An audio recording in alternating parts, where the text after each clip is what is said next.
Welcome students, welcome to Eduvector. तो हम crash course पढ़ रहे थे और आज हम स्टार्ट करने जा रहे हैं अपना चैप्टर 4। ठीक है, chapter 4 magnetic effects of electric current, class 12 CBSE physics. ये पूरा का पूरा आपको जो मिलेगा वो पूरा आपको अकॉर्डिंग टू रिड्यूस सिलेबस मिलेगा और फुल आपको एनसीईआरटी मिलेगी। इससे आपको पढ़ने से एक उस तरीके का रैपिड रिवीजन है जिससे कि आप सब कुछ पढ़ के एनसीईआरटी अपनी फिंगर टिप्स पे कर सकते हैं और रिवाइज कर सकते हैं जो भी आपने पीछे पढ़ा होगा। ठीक है, एग्जाम बहुत ज़्यादा पास आ रहे हैं तो प्लीज़ पढ़िए। और आज हमारा डे 13 है और हमारा टारगेट है कि हम एक चैप्टर को मिनिमम से मिनिमम 4 डेज में कंप्लीट कर दें। क्लियर इतनी बात? हमारा टारगेट क्या है कि हम एक चैप्टर को 4 डेज में कंप्लीट कर दें। ठीक है, तो first introduce myself Manisha Sharma और welcome to Eduvector. And please channel को लाइक शेयर सब्सक्राइब ज़रूर करें। और सबसे बड़ी बात, जिसको इससे रिलेटेड आपको क्या चाहिए, पीडीएफ चाहिए, तो वो टेलीग्राम ग्रुप हमने अभी न्यू बनाया है। तो आप एक काम करना, वहां पर मैंने लिंक डिस्क्रिप्शन बॉक्स में डाल दी है, तो आप क्या करें, वहां पर जाकर लिंक से अपने आप ही टेलीग्राम में हमारे एक चैनल पे जुड़ सकते हैं। ठीक है, लिंक मैंने डाली हुई है। क्लियर आपको? क्योंकि बहुत बच्चे ऐसे थे जिन्होंने बोला कि वी नीड पीडीएफ, तो इसलिए हमने पीडीएफ के लिए ही ये स्पेशली बनाया है channel. I think physics CBSE के नाम से। ठीक है, तो अब हम चलते हैं आगे। तो स्टार्ट करते हैं अपना chapter number 4 magnetic effects of electric current. तो सबसे पहले हम इसमें आपको ये बताना चाहेंगे कि मैग्नेटिक फील्ड क्या होता है। ऑब्वियसली जब हम किसी चैप्टर को पढ़ते हैं तो सबसे पहले हमारा जो मेन टारगेट होता है वो ये होता है कि हमारा जो मतलब उस चैप्टर का मीनिंग क्या है। ठीक है, व्हाट डज इट मीन। सबसे पहले हम बात करते हैं मैग्नेटिक फील्ड की। मैग्नेटिक फील्ड क्या होती है? हमने आपको इसे पढ़ने के लिए, ये आपको अगर देखा जाए तो कहते हैं ना कि ये जीरोक्स है किसकी, ये जीरोक्स है इलेक्ट्रोस्टैट चैप्टर की। इसकी ये इलेक्ट्रोस्टैट चैप्टर की बिल्कुल जीरोक्स है।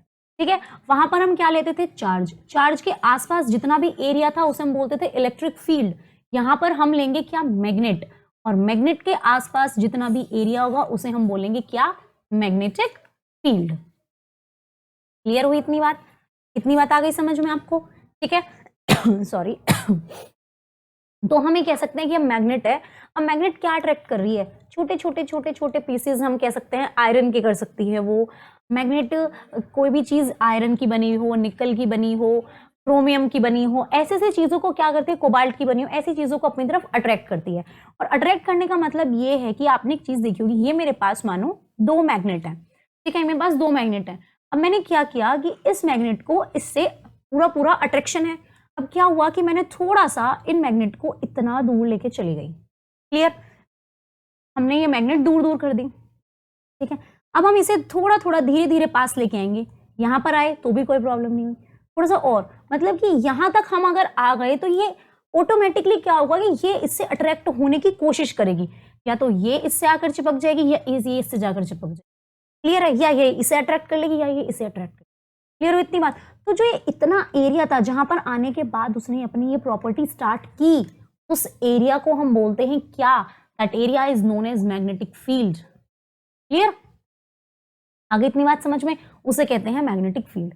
कोई भी अगर आप कहीं अगर चार्ज भी है, तो अगर चार्ज मूव कर रहा है, चार्ज क्या कर रहा है, मूव कर रहा है, तो जब चार्ज मूव करेगा तो वो भी अपने आसपास मैग्नेटिक फील्ड ही जनरेट करेगा। क्लियर? जो हम इलेक्ट्रोस्टैट में पढ़ते थे, स्टैटिक का मतलब होता है एक जगह पे फिक्स्ड, तो हम चार्ज को लेते थे फिक्स्ड, चार्ज को क्या लेते थे हम, फिक्स्ड। क्लियर? अब हम पढ़ रहे हैं क्या, मैग्नेट। ठीक है, तो इसमें क्या करेंगे, अगर यही चार्ज मूव करना स्टार्ट कर दे, अगर ये चार्ज यहाँ पर है Q और ये मूव करना स्टार्ट करे, तो ये चार्ज जब मूव करेगा ऑब्वियसली तो क्या करना स्टार्ट कर देगा, ये मूव करेगा, तो दैट मीन्स ये अपने आसपास कोई ऐसी फील्ड क्रिएट कर लेगा। उस मूविंग चार्ज को भी हम मैग्नेटिक फील्ड ही कहते हैं। क्लियर हुई? क्योंकि ये मूविंग चार्ज अपने अंदर करंट जनरेट करेगा और करंट से ही फिर क्या होगा, magnetic field generate. Clear? Electric field भी मैग्नेटिक फील्ड की तरह क्या होती है, इलेक्ट्रिक फील्ड वेक्टर क्वांटिटी की थी। ठीक है, तो मैग्नेटिक फील्ड भी वेक्टर क्वांटिटी की है। तो हम बात करते हैं इसमें जो हमारा नया टॉपिक है, सबसे पहला टॉपिक जिसे हम कहते हैं बायोट-सेवर्ट्स लॉ।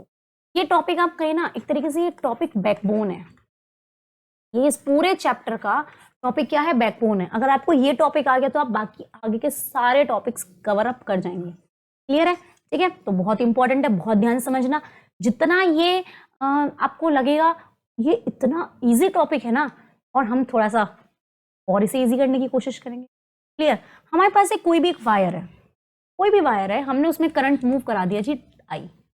कोई भी वायर हमने उसमें आई करंट मूव करा दिया, ठीक है, करंट पास हो रहा है, कोई प्रॉब्लम नहीं है जब करंट पास हो रहा है। तो हमने उसकी क्या करा, थोड़ी सी एक डिस्टेंस ले ली, कोई मानो लेंथ की, किसी लेंथ की होगी, अब इन्फिनिट लॉन्ग वायर है, ठीक है, तो हमने इसकी थोड़ी सी डिस्टेंस ली और हमने उसे कह दिया कि ये हमारी डिस्टेंस DL है। ठीक है, कोई भी डिस्टेंस, लेंथ मानो L थी तो उसकी कोई भी डिस्टेंस। अब जो डिस्टेंस है, इस डिस्टेंस के अकॉर्डिंग हमें कहाँ जाना है, क्या करना है, हम वो देखेंगे। कैसे? अब एक बात हम इस डायग्राम के थ्रू समझेंगे। अब वो क्या है ये देखो। नॉर्मली क्या है, हमने एक वायर ली, हमने क्या ली, एक वायर ली, जैसे कि आपको फिगर में दिखा रखा है, XY इज अ वायर, इसमें हमने करंट पास कराया I। हमने इसे बहुत मतलब इन्फिनिट लेंथ की थी तो हमने इसकी छोटी सी लेंथ DL मान ली। क्लियर? अब इस लेंथ के किसी एक पार्ट से किसी एक पॉइंट P पर हमें क्या निकालनी है, मैग्नेटिक फील्ड। सबसे पहली बात, मैग्नेटिक फील्ड को हम डिनोट करते हैं B से, डिनोट करते हैं किससे, मैग्नेटिक फील्ड को B से। ये बात बिल्कुल ध्यान में ही रखनी है कि magnetic field is denoted by B। Clear हो गया इतना? ठीक है, और इसकी जो यूनिट होती है वो होती है टेस्ला। दो चीज ध्यान रखना, अगर आपको ये दो चीज पता होंगे तभी तो हम आगे चल पाएंगे। क्लियर? तो हमें क्या निकालना है, मैग्नेटिक फील्ड निकालनी है। अब हमने किसी एक डिस्टेंस R पर, किसी पॉइंट P पर हम मैग्नेटिक फील्ड निकालना चाहते हैं। अब यदि लेंथ छोटी है तो मैग्नेटिक फील्ड भी छोटी लेंगे, मीन्स टू से DB लेंगे। क्लियर? डिफरेंशियल वाली। तो अब बायोट-सावर्ट लॉ क्या कहता है, बहुत ध्यान से देखना। According to Biot Savart law, Biot Savart law के अकॉर्डिंग हम क्या कह सकते हैं, सबसे पहली बात वो ये बोलता है कि जो ये मैग्नेटिक फील्ड है वो डायरेक्टली प्रोपोर्शनल होती है किस चीज के, जो इसकी ये लेंथ है हमारे पास। ठीक है, जो हमारे पास लेंथ है इसके क्या होगा, डायरेक्टली प्रोपोर्शनल होगा, पहली बात। दूसरी बात ये बोलता है कि जो मैग्नेटिक फील्ड है वो डायरेक्टली प्रोपोर्शनल होगा किसके, जो भी इसके अंदर करंट फ्लो कर रहा है। Magnetic field is directly proportional to the current flowing in the wire. Clear इतनी बात? ठीक है, इतनी बात। अब एक और चीज, अब ये हम जो लेते हैं वो किसी एक एंगल थीटा पर लेते हैं। क्लियर? तो ये खुद ही बोलता है बायोट-सावर्ट लॉ कि magnetic field is also directly proportional to sine theta.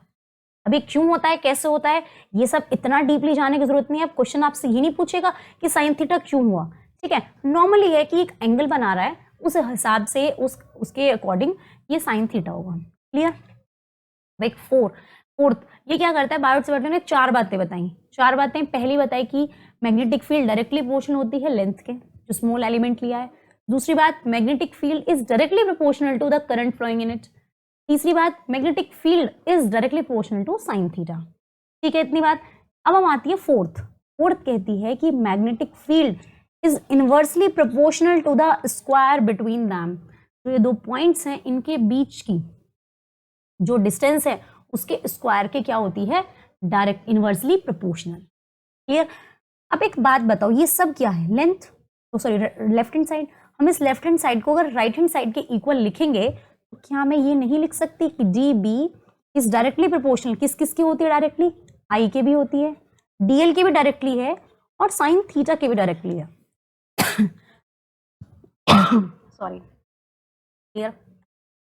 लेकिन इनवर्सली किसके है, ये R स्क्वायर के। ठीक है, इतनी बात आगे समझ में। मैं ऑब्वियसली ये बात बोल सकती हूँ, इसकी चारों बातें पूरी हो गई कि I के भी डायरेक्टली, DL के भी डायरेक्टली, और साइन थीटा के भी, और इनवर्सली किसके, R स्क्वायर के। क्लियर हो गई इतनी बात? अब मेरा सबसे बड़ा काम कि मैं क्या हटाऊंगी यहाँ से, प्रोपोर्शनैलिटी का साइन, और यहाँ पर एक कांस्टेंट K रख दूंगी। ये मेरे पास हो जाएगा IDL sign theta over R। अब इस K की वैल्यू आपको याद होगा, थोड़ा फ्लैशबैक में जाते हैं। फ्लैशबैक में हम इलेक्ट्रोस्टैटिक्स पे पहुंचते हैं तो क्या होता है कि दो चार्ज के बीच की डिस्टेंस जो भी वहां पे आता है, एक कांस्टेंट मानते हैं K, फिर उसके K की भी वैल्यू होती है। तो वहां पर तो K की वैल्यू होती थी 1/4πε0। अभी मैं आगे इसको कंपेयर भी करूंगी कुनाम्स लॉ से, तभी तो मैंने आपको बोला है कि ये जीरोक्स कॉपी इलेक्ट्रोस्टैटिक्स की। ठीक है, तो यहाँ पे जो K की वैल्यू कितनी है, where K is equals to mu naught, ये बोलते हैं म्यू नॉट ओवर 4π। ठीक है। अब अगर मैं इसकी जगह k की म्यू नॉट ओवर 4 पाई रखूंगी तो मेरे पास फॉर्मूला आ जाएगा I D L sine theta over R square. और ये बात कही थी एक बहुत बड़े साइंटिस्ट ने जिनका नाम था बायोट और सिवर्ट, दोनों ने मिलकर ये लो दिया था, तो इसीलिए इस लो का नाम भी क्या पड़ा, बायोट सिवर्ट्स लो। क्लियर है इतनी बात? क्लियर? ठीक है, आगे समझ में? आई होप सो कि बहुत अच्छे से समझ में आ गया होगा। अब एक और बात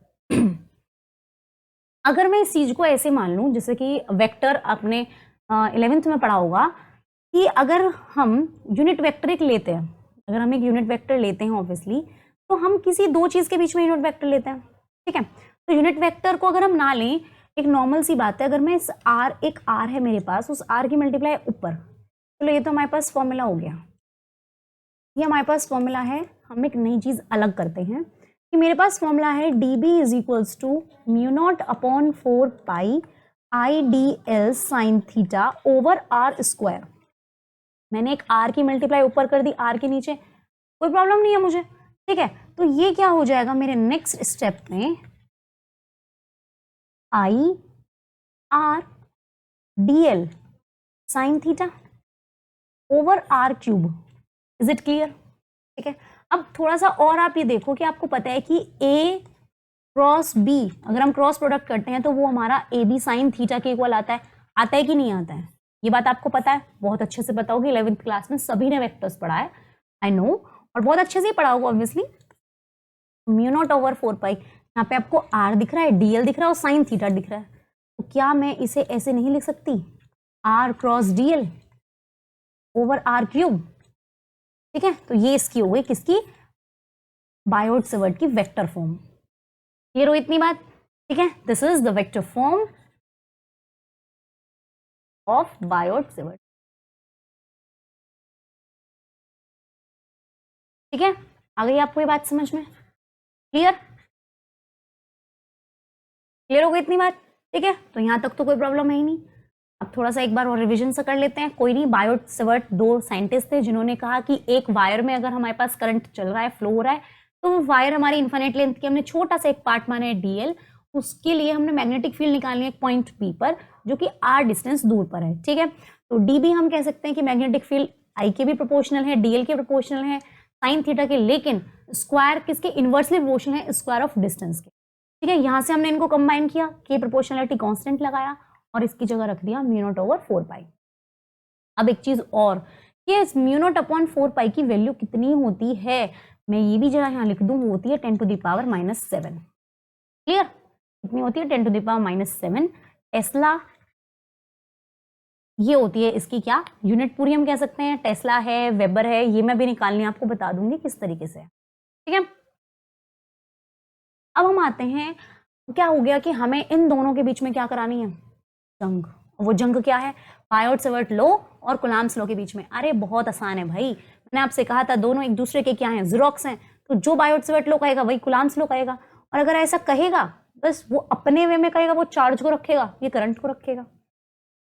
ठीक है, चलो ठीक है, अब हम इनके बीच में करते हैं कंपैरिजन। तो अगर मेरे पास में कंपैरिजन करूं तो कुलाम्स लो के हिसाब से, इसके हिसाब से अकॉर्डिंग टू कुलाम्स लो, मैंने बहुत अच्छे से पढ़ाया, जिस बच्चे ने भी वो वीडियो नहीं देखी है तो कृपया करके जाएं और देखें, समझें। ठीक है, तो कुलाम्स लो ने हमें एक ही बात बताई थी कि जो इलेक्ट्रिक फील्ड थी डी ई हमारे पास, उसकी वैल्यू होती है 1/4 पाई एप्सिलॉन नॉट, क्या होती है, D Q over R square. ये हो गई मेरी इक्वेशन नंबर 1।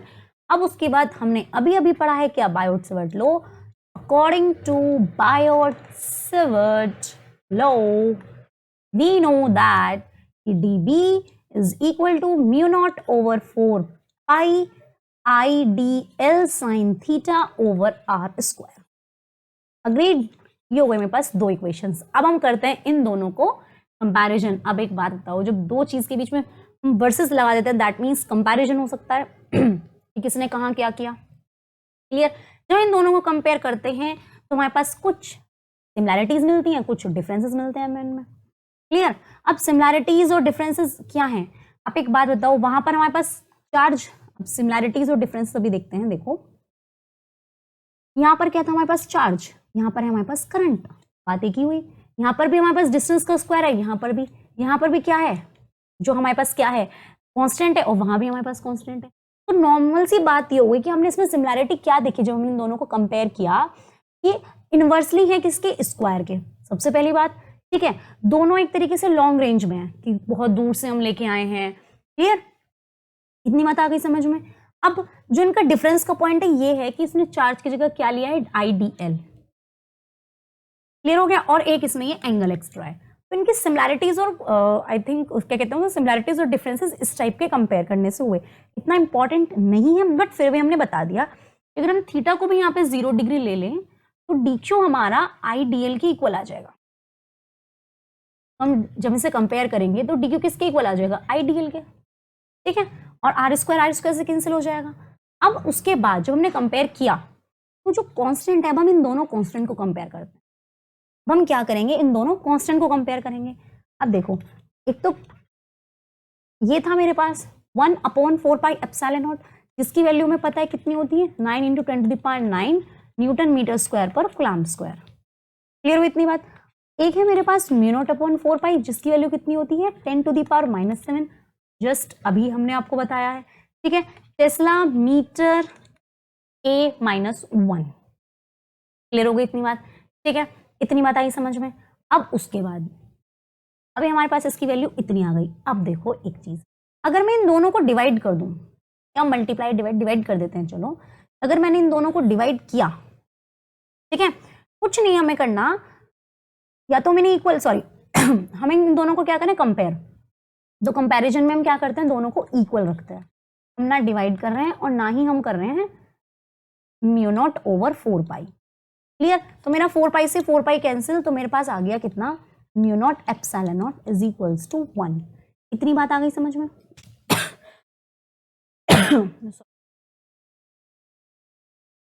अब क्या हुआ कि μ0ε0 = 1। अब या तो हम इस तरीके से देखें से, या हम इसे डिवाइड भी करते तो हमारे पास इनका वैल्यूज रखना बहुत आसान हो जाता। जैसे कि देखो,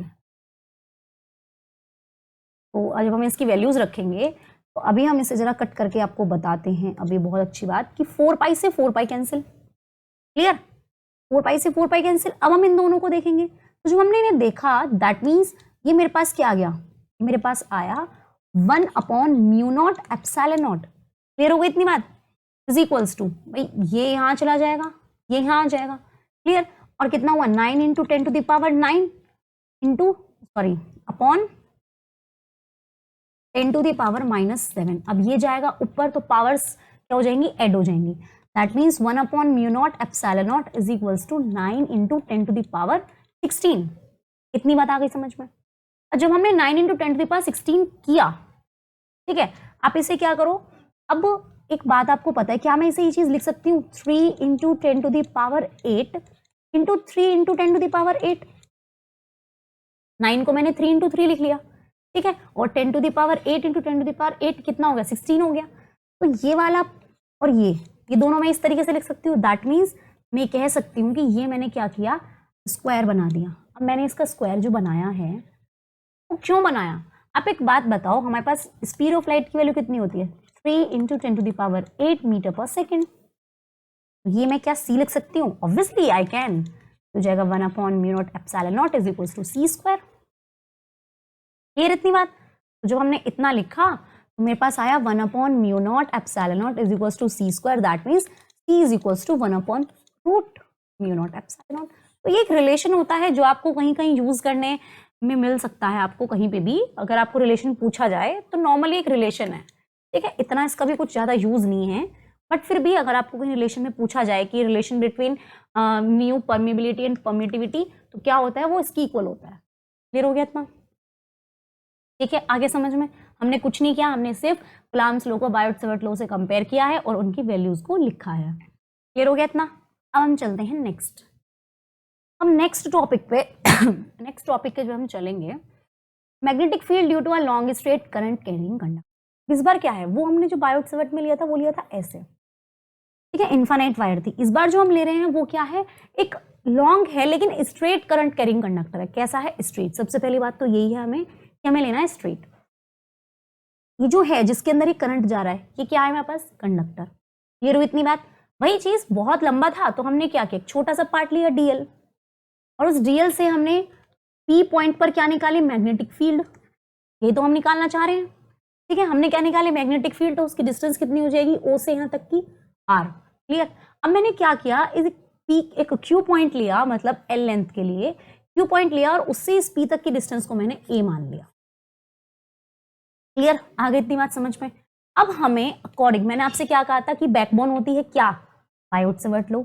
अगर मैं अब आपसे ये कहूं कि अकॉर्डिंग टू बायोट सेवर्ट लो, कि अगर किसी भी कंडक्टर में अगर करंट पास हो रहा है तो उसकी जो मैग्नेटिक फील्ड होती है, हमने यहाँ थीटा एंगल भी लिया हुआ है, तो जो उसकी मैग्नेटिक फील्ड होती है वो किसके इक्वल होती है, mu naught upon 4 pi I D L sine theta over R square. Clear, ये हमारे पास क्या है, हमारे पास एक इक्वेशन है, ठीक है, कि अगर कोई भी करंट कैरिंग कंडक्टर है तो उसके अंदर क्या होता है, हमेशा मैग्नेटिक फील्ड इसके इक्वल होती है, अगर हमें किसी पॉइंट पी पर निकालनी है। क्लियर हुआ इतना। अब एक चीज जो मैंने इन दोनों के बीच की, अब हमने क्या किया, एक परपेंडिकुलर डिस्टेंस मान ली है क्यू और पी, ठीक है, परपेंडिकुलर इन दोनों में। अब यहाँ पे भी कोई ना कोई एंगल होगा तो हमने इन दोनों के बीच का एंगल मान लिया फाई। क्लियर है, क्योंकि यहाँ पे थीटा है। अब एक बात बताओ, ये एंगल कितना है, 90 डिग्री। जब किसी ट्राइंगल में एक एंगल 90 डिग्री हो जाता है तो बाकी दोनों का सम किसके इक्वल आता है, 90 के। क्लियर, यहाँ हम ये बात आपसे डायरेक्टली कहें, क्योंकि आप 12th क्लास में ऑब्वियसली इतना पता होगा कि अगर एक ही ट्राइंगल में 3 एंगल्स हैं और एक उसमें से 90 डिग्री हो जाए तो एक एंगल, जो 2 एंगल्स का सम किसके इक्वल हो जाता है, 90 के। बाकी के जो बचे हुए हैं, तो हम ये कह सकते हैं कि in triangle O P Q, तो मैं ये बात कह सकती हूँ कि थीटा प्लस वाई 90 डिग्री हो जाएगा मेरा,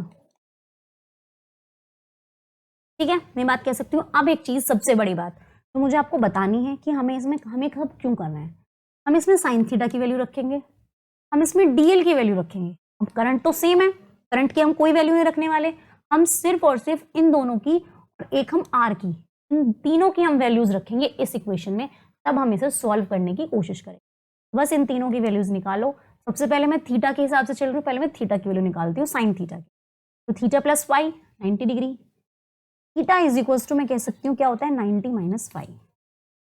लेकिन मुझे वैल्यू किसकी निकालनी है, साइन थीटा की, तो मैंने साइन से यहां मल्टीप्लाई कर दी और साइन से यहां मल्टीप्लाई कर दी। क्लियर इतना, अंडरस्टूड, एग्रीड। ये हुआ मेरे पास साइन थीटा। अब साइन 90 माइनस फाइव कितना होता है, कॉस फाइव। क्लियर, अब साइन थीटा की जगह आ गया हमारे पास कॉस फाइव। अब कॉस फाइव की वैल्यू देख लो, भाई ये 90 डिग्री है। मैंने आपसे एक बात बताई हुई है, कॉस की वैल्यू क्या होती है, बेस अपॉन हाइपोटेन्यूज। अब इसके अकॉर्डिंग बेस कौन सा है, एल, और हाइपोटेन्यूज क्या है, आर। मैं सीधा सीधा ये बात कह सकती हूँ, सॉरी, बेस कितना है हमारे पास, ए, और हाइपोटेन्यूज कितने हैं हमारे पास, आर। तो cos five is equals to a over R. ये तो परपेंडिकुलर डिस्टेंस है। क्लियर, सामने वाले एंगल को हम लेके चलेंगे, ठीक है, हम इस एंगल के अकॉर्डिंग, इसके हम चल रहे हैं फाई एंगल के अकॉर्डिंग, और जब भी हम फाई एंगल के अकॉर्डिंग चलेंगे तो ये मेरे पास क्या है, 90 डिग्री। ये है हमारे पास परपेंडिकुलर डिस्टेंस और ये हो जाएगा बेस। ठीक है, आगे इतनी बात समझ में। तो मैं ये आराम से कह सकती हूँ कि भाई साइन थीटा मेरा इक्वल था कॉस फाई के, और जो मेरा कॉस फाई है ये मेरा इक्वल है ए अपॉन आर। ठीक है, अब यहां से आपकी वैल्यूज आ गई दो, कौन सी आई हैं अभी हम देखते हैं। तो इसे साइन थीटा को फिर हमने यहां से हटाया, तो यहां से मैं आर की वैल्यू भी निकाल सकती हूँ, इसकी वैल्यू, आर की वैल्यू। तो मैंने आर की वैल्यू निकाली ए अपॉन कॉस फाई, और 1 अपॉन कॉस फाई कितना होता है, sec, a sec phi is equals to are.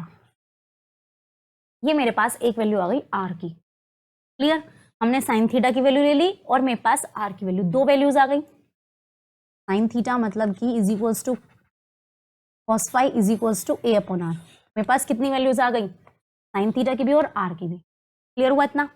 अब हम बात करेंगे, अब हमें जो डिस्टेंस लेनी है, अब मुझे लेनी है डीएल की। मैंने आपसे बताया अभी कि मुझे ये मेरा हो गया, ये अब मुझे लेनी है distance DL. DL means to से छोटा। क्लियर, अब एक बात बताओ, एंगल मुझे किसे मानना है, फाई को ही एंगल मानना है। मेरा यहां से कॉस हुआ, ये मेरे पास क्या है, ये है मेरा बेस, ये है मेरा हाइपोटेन्यूज और ये है मेरा परपेंडिकुलर। क्लियर, बहुत ध्यान से समझना। अब एक बात बताओ, tan phi कितना होता है, परपेंडिकुलर अपॉन बेस। अगर आपको ये बात पता है तो फिर तो बहुत अच्छे से हो गया। अब देखो फिर से tan phi कितना हो जाएगा, परपेंडिकुलर अपॉन बेस। परपेंडिकुलर कितना है L और बेस मेरा कितना है, यहाँ पर बेस है मेरा A। क्लियर हुआ इतना?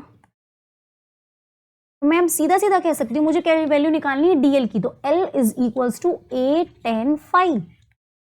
ठीक है इतनी बात? ठीक है, लेकिन मुझे वैल्यू चाहिए DL की, तो मैं क्या करूंगी, इसे डिफरेंशिएट करूंगी। तो ऑन डिफरेंशिएटिंग, लेकिन मैं किसके रिस्पेक्ट में कर रही हूं डिफरेंशिएट, जरा ये बताओ। वी गेट, अब देखो मैं किसके रिस्पेक्ट में कर रही हूं, मैं कर रही हूं फाई के रिस्पेक्ट में। अब देखो कैसे, L हो जाएगा मेरे पास DL, A हो जाएगा मेरे पास कांस्टेंट है बाहर, tan phi हो जाएगा मेरे पास sec स्क्वायर phi, और phi हो जाएगा खाली d phi। क्लियर? एक चीज ध्यान रखना, बिकॉज tan phi का जो d बाई डी थीटा डी फाई होगा वो कितना हो गया, sec phi, sec square. tan square theta कितना होता है, sec स्क्वायर थीटा के इक्वल।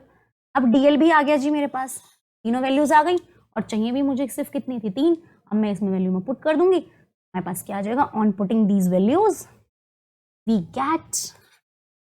अब देखो हमने क्या क्या किया, on putting the values of इसकी DL की, R की और साइन थीटा की इन 1, तो क्या मिलेगा, DB is equals to mu naught upon 4 pi, और I मेरे पास ऐसे ही है। अब मैं रखूंगी सबसे पहले DL होता है, तो DL की वैल्यू रखूंगी A sec square phi D phi. ये मेरे पास हुआ A sec square phi D phi. ठीक है, I DL हो गया। अब रखते हैं हम साइन थीटा की, साइन थीटा कितनी है, A upon R। Sign theta की वैल्यू कितनी हुई, A अपॉन R। क्लियर? और अपॉन यहां पर कितना था, R स्क्वायर ऑलरेडी था, तो मैं इसे सीधा सीधा ही कह सकती हूँ कि किसके इक्वल आ गया, R क्यूब के। तो ये मेरे पास हुआ किसके इक्वल, R क्यूब के। और ये R क्यूब किसके इक्वल हुई, तो मैं जरा एक इसको यहाँ पे एक स्टेप चेंज कर देती हूँ। बस cos फाई हो गया A अपॉन R, और R की वैल्यू कितनी है, A sec फाई। अभी हम इस चीज को देखेंगे, अभी हम आपको इस चीज को इक्वली यहाँ पे बताने वाले हैं।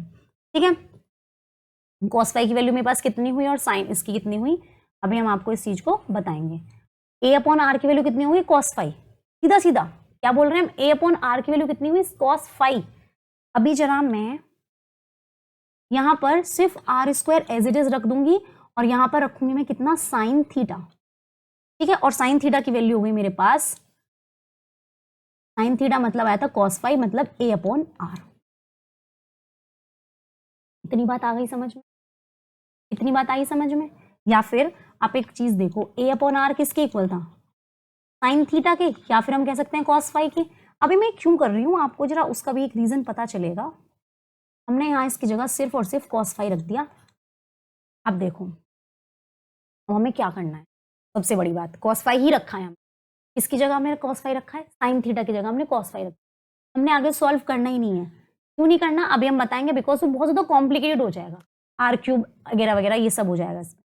ठीक है, तो ये हो गया मेरे पास म्यू नॉट अपॉन 4 पाई। ठीक है, आई। अब एक चीज देखो, अब R स्क्वायर की वैल्यू, अब R की वैल्यू कितनी थी वहां पर, R की वैल्यू कितनी थी, A sec फाई। हम इसे रखेंगे A square sec square phi. ये मैंने इसीलिए किया है जिससे कि यहाँ से अब ये कैंसिल हो जाए। ठीक है, ये हमने क्यों किया है, बिकॉज हम यहाँ पर कैंसिल करना चाहते थे। अब आगे कॉम्प्लिकेटेड करने से कोई फायदा नहीं है, एक A से एक कैंसिल, एक sec स्क्वायर से एक sec।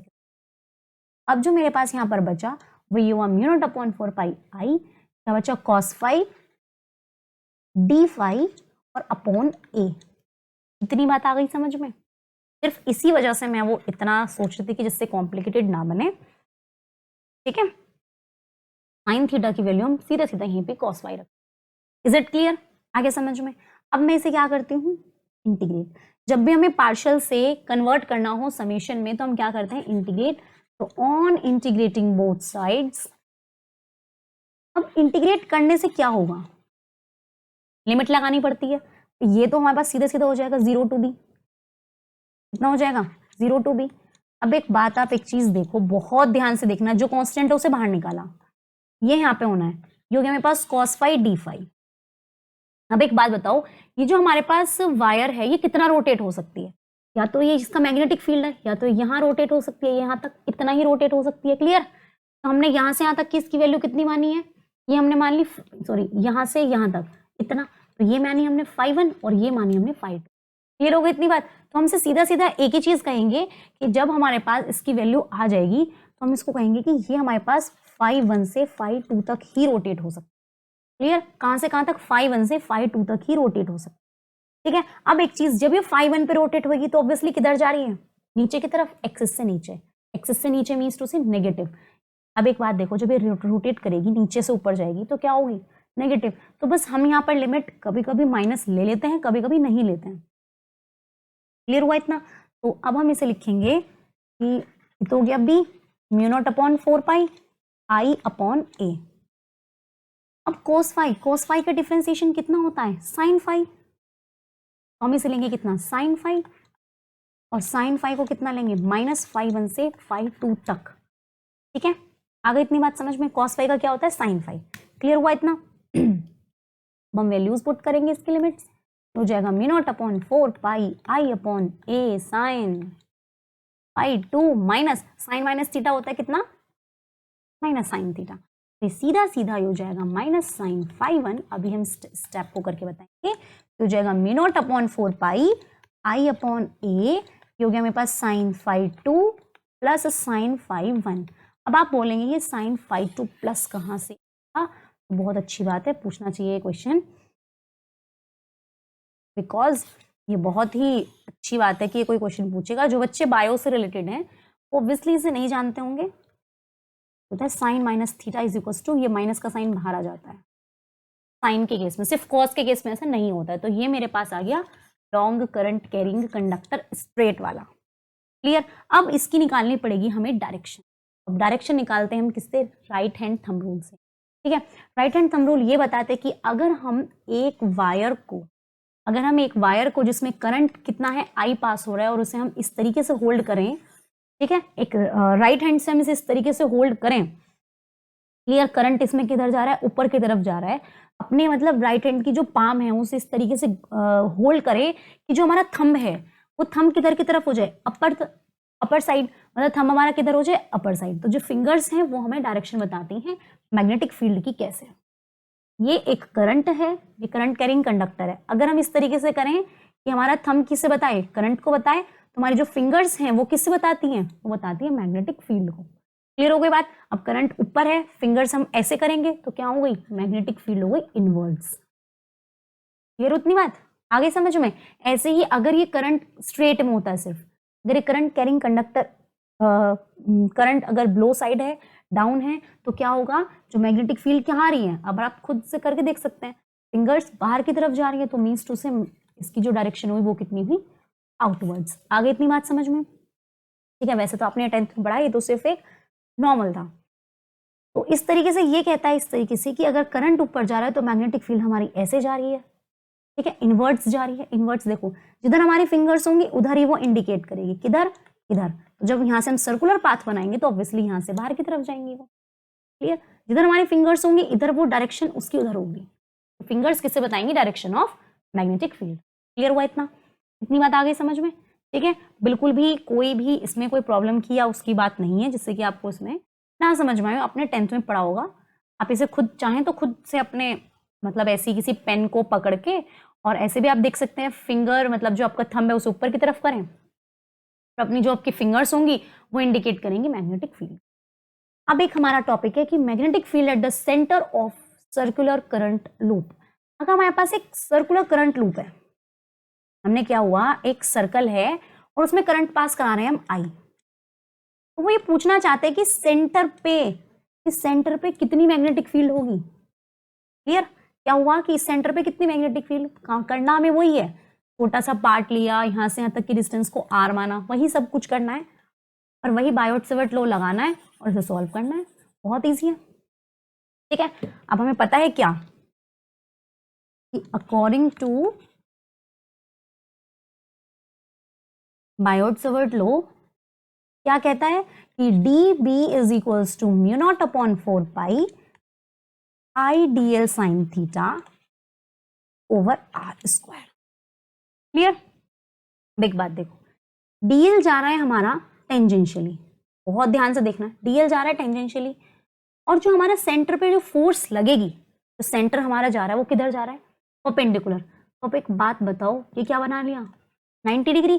दैट मीन्स थीटा की वैल्यू कितनी होगी, 90 डिग्री। थीटा है तो थीटा, अब यहीं से ये तो एंगल बनता है, ये यहां से यहां तक तो एंगल बनेगा, 90 डिग्री हो गया। तो थीटा की वैल्यू होगी हमारे पास 90 डिग्री। क्लियर हुआ इतना। अब ये लेंथ पूरी कितनी है, पूरी लेंथ कितनी है, जो सर्कल का सरकमफ्रेंस होगा। तो हम क्या करेंगे, इसे इंटीग्रेट कर देंगे। जब हम इसे इंटीग्रेट करेंगे तो हमारे पास ये किसके इक्वल आ जाएगी, बी के। तो ये होगी मेरे पास म्यू नॉट अपॉन 4 पाई। ठीक है, साइन 90 कितना होता है, साइन 90 होता है मेरे पास 1। क्लियर। तो I integration I over R square integration कितना रह गया, सिर्फ डीएल। ठीक है, आर यहाँ पर क्या है, कांस्टेंट रहेगी, वो कितना भी आप इसे करंट पास कराएंगे तो आई यहाँ आर यहाँ पर क्या होगा, कांस्टेंट रहेगा। अब एक लेंथ कितनी है, लेंथ है हमारे पास सरकमफ्रेंस। तो क्या होता है, ये कहता है कि पूरे जितनी भी डिस्टेंस है, जितनी भी लेंथ है, तो जितनी भी लेंथ इसकी किसकी इक्वल हो गई, 2 पाई आर के। जब हम इसमें से पुट करेंगे तो ये मेरे पास वैल्यू हो जाएगी b is equals to mu naught upon 4 pi I upon R square, और ये कितनी हो जाएगी, 2 पाई आर। क्लियर, आर से एक आर कैंसिल, 2 पाई से 2 टाइम्स ये कैंसिल, तो मेरे पास जो वैल्यू आई है बी की वो आई है mu naught I over 2 R. बहुत ध्यान से याद रखना कि अगर वो सेंटर पे पूछ रहा है और सर्कुलर लूप पूछ रहा है तो आपको यही फॉर्मूला बताना है, बिकॉज क्वेश्चंस बहुत ज्यादा आ गया, जब आप न्यूमेरिकल्स करोगे तो बहुत ज्यादा कंफ्यूज करने वाले हैं आपको कि अगर वो सेंटर पूछ रहा है, सर्कुलर पूछ रहा है आपको, या फिर एक्सिस वाला पूछ रहा है। एक्सिस वाला मैं आपको अगले नेक्स्ट लेक्चर में बताऊंगी, इसीलिए मैंने आपको ये 2 अलग अलग दिन पढ़ाने की सोचा है, जिससे कि आप एक बार इस चीज को कंफर्म करें कि इसका फॉर्मूला क्या होगा, और जब मैं उसे कराऊंगी तो आपको उन दोनों को पढ़ने में कोई प्रॉब्लम ना हो, अदरवाइज आप कंफ्यूज हो जाते हैं। क्लियर इतनी बात। और अगर मैं ये कहूं कि ये जो मैंने एक लिया हुआ है, अगर मैं इसे नंबर ऑफ टर्न्स इसके बहुत सारे मीन्स टू से n मान लूं, तो मैं सीधे सीधे कह सकती हूँ कि b is equals to mu naught n I over 2 r। तो अब आप r कहें या आप यहाँ पर a भी कह सकते हैं, r को हम a के इक्वल भी मान सकते हैं। क्लियर, अगर टर्न्स बहुत सारे हो जाएं तो हम r को a के इक्वल भी मान सकते हैं। क्लियर हो गया। तो ये आपका फॉर्मूला है किसके लिए, सेंटर पे। ये किसका फॉर्मूला, बहुत ध्यान से याद रखना, at centre of the loop. ठीक है, क्लियर। तो thank you all of you. आज की वीडियो में बस इतना ही। लाइक शेयर सब्सक्राइब करना ना भूलें, और कोई भी प्रॉब्लम हो